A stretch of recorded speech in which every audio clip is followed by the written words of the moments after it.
செந்தூரன் இந்த TikTok ID எல்லாருக்கும் தெரிஞ்சிருக்கும். முஸ்லிம் வெறுப்பு இஸ்லாமிய வெறுப்பு பேச்சுன்னு கொஞ்ச நாளா பிரபல்யமா இருக்கக்கூடிய ஒருத்தர். இவரை பார்க்குற நேரத்தில் எனக்கு என்ன கோபம் வரல. இந்த காலத்துல சின்ன சின்ன பசங்களே மத ஒற்றுமை இன ஒற்றுமைன்னு சொல்லி ரொம்ப அப்டேட்டா இருக்கிறப்போ இவர் இன்னும் அடிமட்ட அறிவுல இருக்காருன்னு கவலை தான் வருது. அதே நேரத்தில் முஸ்லீம் இல்லாத பல பிரதர்ஸ் அண்ட் சிஸ்டர்ஸ் இவருக்கு ஆதரவு கொடுக்கறத விட எதிர்ப்பை தெரிவிச்சுட்டு வர்றது மனசுக்கு நிம்மதி அளிக்குது.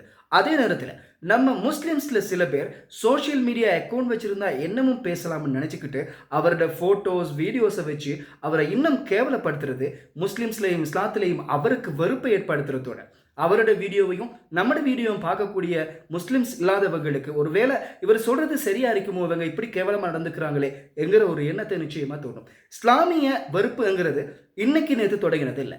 உலகம் எப்போ ஆரம்பிச்சுச்சோ அப்போ இருந்து இதுவரைக்கும் இஸ்லாமிய வெறுப்பு இருந்துட்டு தான் இருக்கு. குர்ஆனை இருக்கிறது, முகமது நபியை கேலி சித்திரமாக வரைகிறதுன்னு சொல்லி.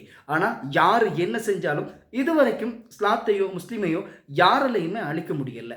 ஸோ அவருக்கு நாம ரிப்ளை கொடுக்கணும்னா அவருக்கு சரியான அறிவு ரீதியாக ரிப்ளை கொடுக்க முடிஞ்சா ரிப்ளை கொடுப்போம், இல்லையா நம்ம சைலண்டாக இருக்கிறது தான் பெஸ்ட். இஸ்லாத்தையும் முஸ்லீம்களையும் ஒருத்தர் கேவலப்படுத்துறப்போ கோபம் பாரதங்கிறது நியாயமானது தான், அதில் எந்த பிள்ளையும் இல்லை. ஆனால் கேவலப்படுத்துறவரை நாமளும் கேவலப்படுத்துறது தான் அதுக்குரிய ரிப்ளைங்கிறது தான் ரொம்ப பிழையானது. நம்மள எத்தனை பேருக்கு அவர் கேவலப்படுத்தக்கூடிய அந்த குர்ஆனை சரியான முறையில் தஜ்வீத் முறைப்படி ஓத தெரியும்? தெரியலைன்னா எத்தனை பேர் ட்ரை பண்ணிருக்கிறோம்?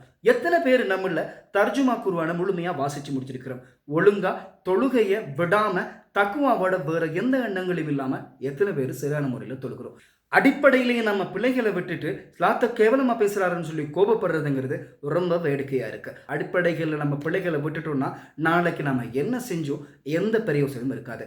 அந்த சகோதரனுக்கு இறைவன் அறிவை கொடுக்கணுங்கிற ஒரு பிரார்த்தனையோட நன்றி.